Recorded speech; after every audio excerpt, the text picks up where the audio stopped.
Scientists have made a groundbreaking discovery. They found a massive underground reservoir of liquid water on Mars. This reservoir is so large that it could cover the entire planet with water up to a depth of 1 to 2 kilometers, or about a mile.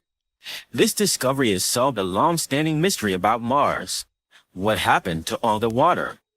Mars wasn't always the dry, dusty planet it is today. Billions of years ago, Mars was a very different place. It had a thicker atmosphere and a warmer climate, allowing liquid water to flow across its surface. How do we know? Well, 3 critical pieces of evidence show water once flowed on the red planet. The first is a network of valleys and outflow channels.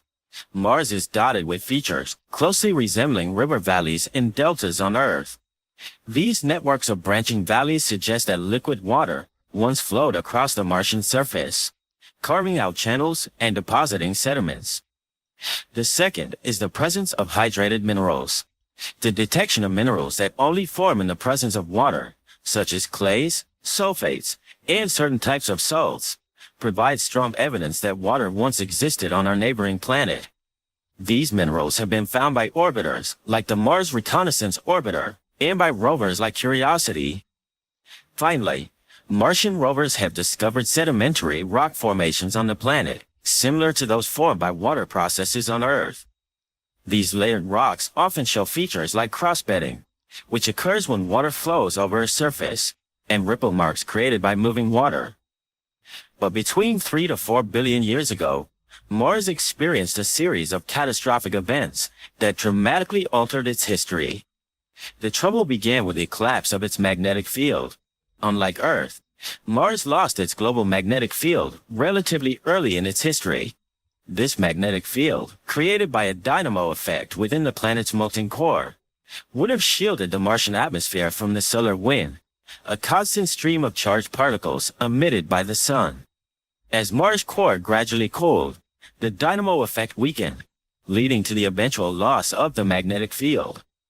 With the magnetic field gone, Mars's atmosphere was left vulnerable to the persistent solar wind. Over time, this solar wind stripped away much of the atmosphere, causing the atmospheric pressure to drop significantly. As the atmosphere thinned, it became increasingly difficult for liquid water to exist on the surface. Water that might have once been present in liquid form began to evaporate and escape into space. The thinning atmosphere also led to a weakened greenhouse effect, resulting in a sharp drop in temperature. Mars transitioned from a warm and wet environment to the cold, dry world we see today. As the planet cooled, any remaining liquid water froze, becoming surface ice or permafrost hidden beneath the surface. But something didn't add up. If our theories were correct, even after accounting for the water lost to space, Mars should still have a significant amount of water. The frozen water in the polar ice caps wasn't nearly enough to account for it all. This raised the intriguing question: where is the rest of the water hiding on Mars? And if it still exists, could it potentially support life as we know it? The answer came from NASA's InSight lander, a groundbreaking mission that aimed to explore Mars's interior structure. Unlike previous missions focused on surface exploration, InSight was designed to dig deeper, literally and figuratively. Its mission was to investigate Mars's seismic activity, heat flow, and internal composition by looking beneath the crust. Throughout its 4-year mission, InSight detected more than 1,300 Mars quakes. These quakes originated from meteor impacts and rumblings from volcanic areas, all of which produced seismic waves that allowed geophysicists to probe the interior. Hidden within the signals of these seismic waves was a surprising discovery: a large reservoir of liquid water. The technique used to make this discovery is similar to what scientists use on Earth to study our planet's internal structure. By analyzing how seismic waves behave as they travel through different materials, seismologists can infer the properties of those materials. To locate this hidden Martian water, scientists applied a mathematical model of rock physics, similar to those used on Earth to map underground aquifers and oil fields. The model revealed that the seismic data was best explained if Deep below the surface of Mars, there existed a layer of fractured igneous rock, with its cracks filled with liquid water. Igneous rocks are formed from the cooling and solidification of molten rock material, either magma below the Earth's surface, or lava on the Earth's surface. This process occurs in various settings, such as beneath volcanoes, or as lava flows after volcanic eruptions. As igneous rocks cool and solidify, they can develop fractures and cracks. These fractures can create pathways for water to flow through the rock and be stored in the spaces between the cracks. Over time, these cracks can widen due to processes like weathering, allowing even more water to seep in. Though igneous rocks are not typically the most porous or water-retaining type, they can still hold water under certain conditions. While the discovery is essential in our understanding of Mars's water cycle, this layer is buried at depths between 11.5 and 20 kilometers, or 7 to 13 miles, making it far too deep for future astronauts or current technology to reach. Even on Earth, drilling to such depths would be an extraordinary challenge.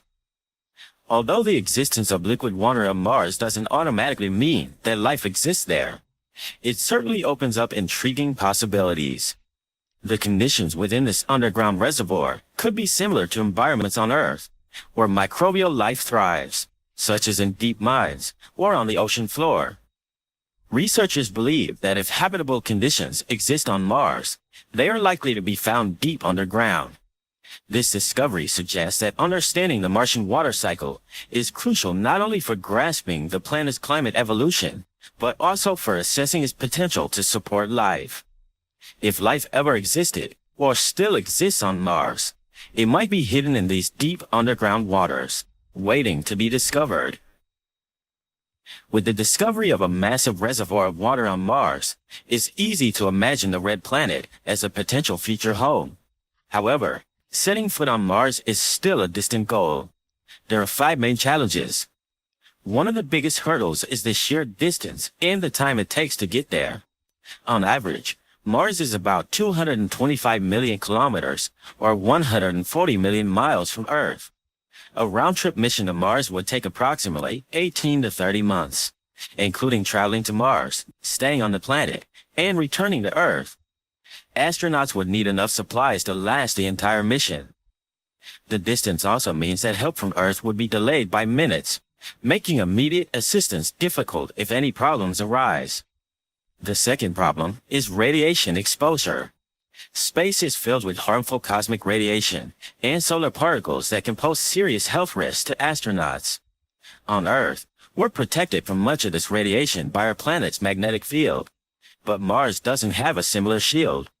This means that during the long journey to Mars and the time spent on its surface, astronauts would be exposed to levels of radiation that could increase their risk of cancer and other health problems.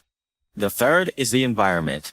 The red planet has a harsh environment with surface temperatures that can drop to negative 125 degrees Celsius at night and only rise to about 20 degrees Celsius during the day in the summer. The planet also experiences frequent, often planet-wide dust storms that can last weeks or even months, potentially disrupting solar power generation and damaging equipment. Protecting astronauts and equipment from these extreme conditions is a significant challenge. The fourth is the life support system. Supporting human life on Mars requires reliable systems to provide air, water, and food. Unlike Earth, Mars has a very thin atmosphere made mostly of carbon dioxide, with very little oxygen and almost no accessible water.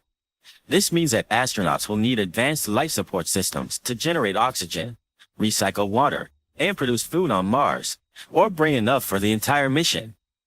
These systems must be extremely dependable, because any failure in the harsh Martian environment could be life-threatening. Finally, we have the challenge of physical and mental health. Prolonged exposure to microgravity during the trip can cause muscle atrophy, loss of bone density, and other physical health issues. Once on Mars, the lower gravity, about 38% of Earth's gravity, may also have effects on the human body that we don't fully understand yet. Beyond the physical challenges, the psychological impact of such a mission is also a major concern. The isolation, confinement, and great distance from Earth could lead to stress, anxiety, and depression among the crew. Keeping astronauts physically and mentally healthy throughout the mission is a complex challenge that requires careful planning, ongoing support, and innovative solutions. The discovery of the water reservoir on Mars has added an exciting new chapter to our understanding of the planet's history. It opens up intriguing possibilities for future exploration, including the potential to tap into this resource. While this may be a distant goal, it sparks the imagination about what could be achieved as we continue to explore and learn more about Mars. Recently, China brought back a sample of lunar soil from the far side of the moon. With their successful series of missions, they might become the first nation to set up a permanent base on the moon. If you missed this episode, be sure to catch up on this exciting update.